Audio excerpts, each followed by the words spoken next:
Hi friends. There are a lot of things happening in our world right now. There is the COVID-19 coronavirus quarantine that is the reason that we've been out of school for a long time. And there's also, I'm sure that you've heard some protests that are happening around our country that are the result of some things that are unfair happening to some of the people in our communities. And they're talking about something called civil rights. And civil rights are the rights of citizens, and I'm reading this to make sure I get it right, the rights of citizens to political and social freedom and equality. And there are 5 civil rights that are part of that. Examples of civil rights include the right to vote. So once you're 18, every citizen of the United States has the right to vote. Right to a fair trial. That means if something happens and you get arrested, that you have the right to somebody to argue for you and stick up for you, and you have the right to say your side and not have it just be something that happens that people say, he did this, and then you don't ever get to stick up for yourself. The right to government services. So that means like the police will come to your house, the firemen will come to your house, that everybody has the right to those same kinds of things. Or if you need some help with food, you have a right to food stamps or whatever, just like everybody else has. The right to a public education, and that's a pretty important one. That's one that people really fought for because people who are educated often had more rights than people who were uneducated. And so it became really important in our country to make sure that everybody had access to a free public education and the right to use public facilities. So that kind of goes back to people who weren't allowed to drink out of the same water fountains or use the same bathrooms and all of that kind of stuff. And so we're going to read a story today called The Oldest Student. You saw me holding this up just a moment ago. And it's a story called, or the little part says, How Mary Walker Learned to Read. So Mary Walker is this woman right here, and this is a true story about a girl who was born during slavery. And during her lifetime, when she was 15 years old, there was something called the Emancipation Proclamation. There was a civil war in the United States, which means that there are people who live in the same country that have different ideas, and they come together and they're so mad about it, and it's so important to them that they will go fight each other in a war in our very own country. So that happened in our country, and the war was about whether or not we should be able to have slaves. Some people felt very strongly that we should have slaves. Some people felt very strongly that we should not have slaves. Well, Mary was born as a slave, and when she was 15 years old, the Emancipation Proclamation came out, which freed all the slaves. And so she had to figure out how to live her life, but during that time she never learned to read. And so we're going to go ahead and read this story, and in class we would have a conversation after we read this about how you feel about it, what your experiences are, your connections to this story. And so I'm hoping that you can do that with your family. And if not, during our next Zoom meeting, you can bring up those connections you have to Mary Walker and this story. So she was born in 1848. That's a long time ago. Whenever young Mary Walker was tired, she would shield her eyes from the sun and watch the swallow-tailed kites dip and soar above the trees. That must be what it's like to be free, she thought. But Mary didn't watch for long. Even at only 8 years old, same age as you, she knew the first rule of the Union Springs, Alabama plantation she lived on: keep working. She knew the second rule too: slaves should not be taught to read or write or do anything that might help them learn to do so. Mary didn't stop working. She didn't learn to read either. But at the end of each long day picking cotton, toting water to Papa and other slaves who chopped wood for the train tracks, or helping Mama clean the big house, she would lie in her little bed next to the crumbling fireplace and think about those birds. When I am free, I will go where I want and rest what I want and learn to read too. So we've talked about slaves before, but people were brought in from Africa and they were sold just like animals were. And because they didn't know this country or this land very well, they didn't know what else to do other than just stay with that slave. And if they fought back, they could get hurt or even killed because they tried to fight back to the person who owned them. And so slavery was a time of huge oppression when people weren't allowed to make the choices that they wanted to make. So Mary didn't get to pick whether or not she wanted to be a slave. Her mom was a slave, and when she had babies, those babies were slaves. Just like when you have a dog and the dog has puppies, You own those puppies. Same kind of thing, if you can believe that they used to do that with people. When she was 15, it happened. Mary and her mother, brothers, sisters were free. The Emancipation Proclamation said so. What it didn't say was how a family with nothing except the tattered garments on their backs could find food, clothes, and a place to sleep. Mary's father had died, and the family was on its own. Freedom Road to Freedom Road. Across fields and through woods, ex-slaves surged like waves crashing hard to shore. Now that they were free, every road was Freedom Road. Many headed north and west in every which way, searching for long-lost family members or simply experiencing the wonder of being free. So just like when your dog has puppies, sometimes people sell those puppies. Back in the times of slavery, people could sell your children. And so those people went to find their brothers and sisters and mothers and fathers and find out what happened to them. Where were they? What was their life like? And what are they doing now that they're free? Others, like Mary, chose to stay in the South. An organization called the Freedmen's Bureau helped those who stayed find shelter on abandoned Confederate land. Mary and her family settled in a one-room cabin, and for the next few years, she worked alongside her mama to help feed her siblings. 7 days a week, she churned butter, cleaned houses, and cared for other folks' children. The hours were long, and if Mary was thirsty or hungry or needed to use the outhouse, she had to wait until she got home. She couldn't eat, drink, or go to the bathroom. At the week's end, she would offer Mama the one lonely quarter she had earned. So she would earn 1 quarter, 25 cents, for working all that time all week long. One day, Mary met a group of evangelists. Evangelists are people who talk about religion. One day, Mary met a group of evangelists on the roadside.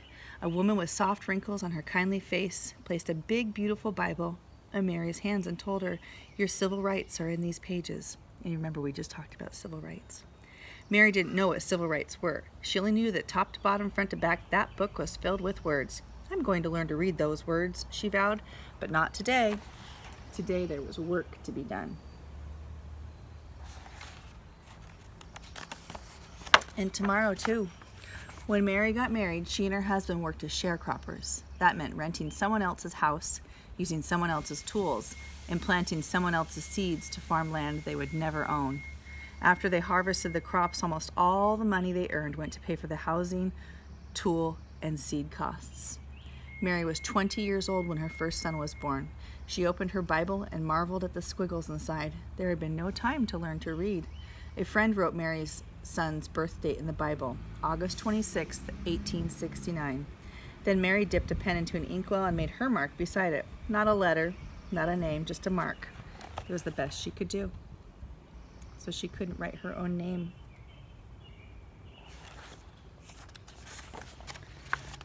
One day, Mary's husband died.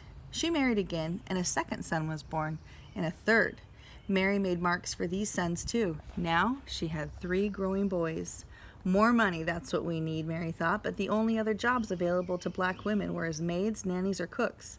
The hours were long, with only a half day off on Saturdays, and, like sharecropping, they didn't pay much. Mary sighed. Words would have to wait. For the next 4 decades, a decade is 10 years, so that's 40 years, Mary sharecropped and did odd jobs to help support her family. In 1917, Mary's family moved to the little city of Chattanooga, Tennessee. It was the year of Chattanooga's Great Flood. The story was in all the papers, but Mary could only study the pictures to understand what had happened.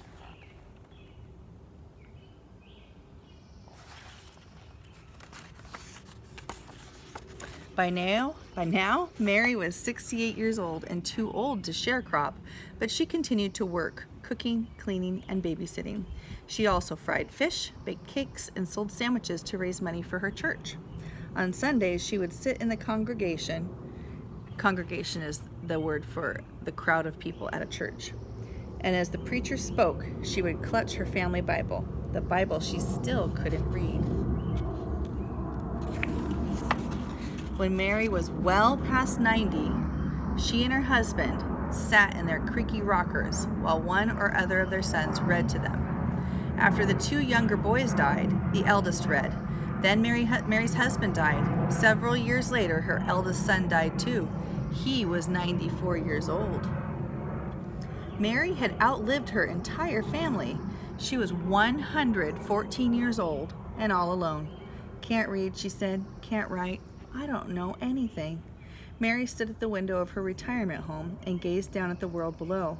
Words were everywhere, on billboards, on buildings, on store windows and trucks.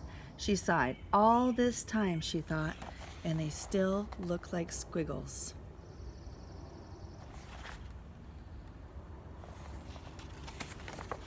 Mary had heard about a new reading class held in her building.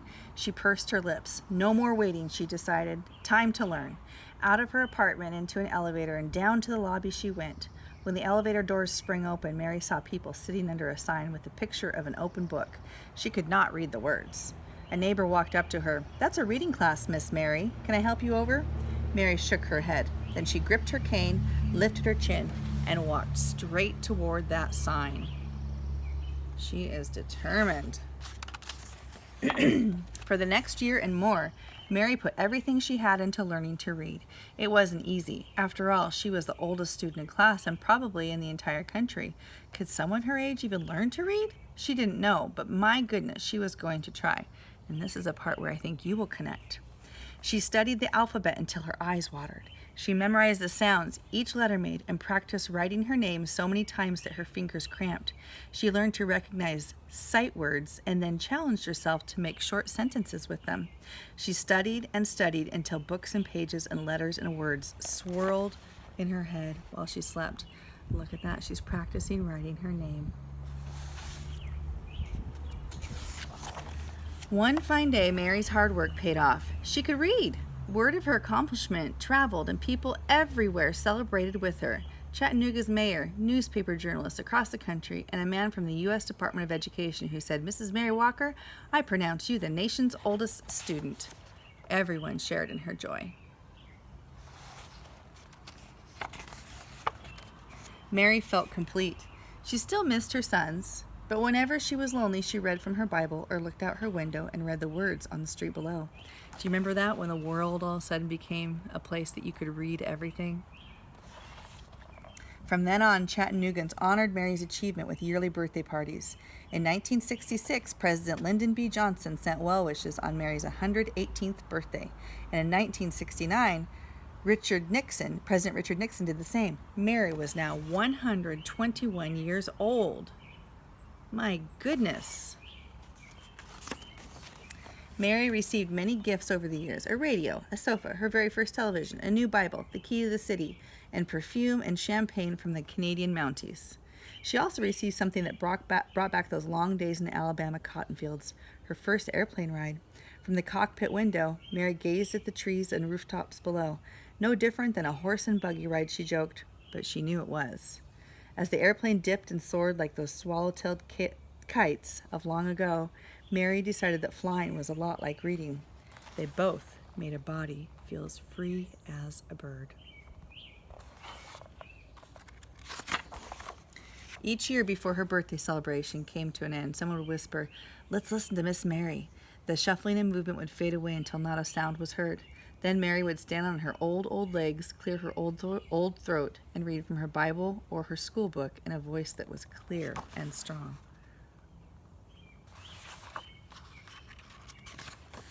When she finished, she would gently close her book and say, "You're never too old to learn."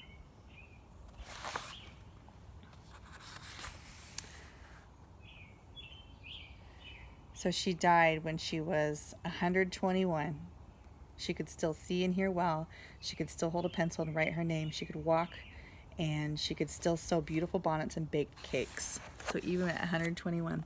So this is Mary when she was reading from her book. This is Mary's first airplane ride.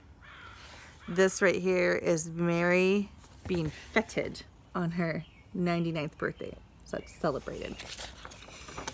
Mary at age 121 in Chattanooga.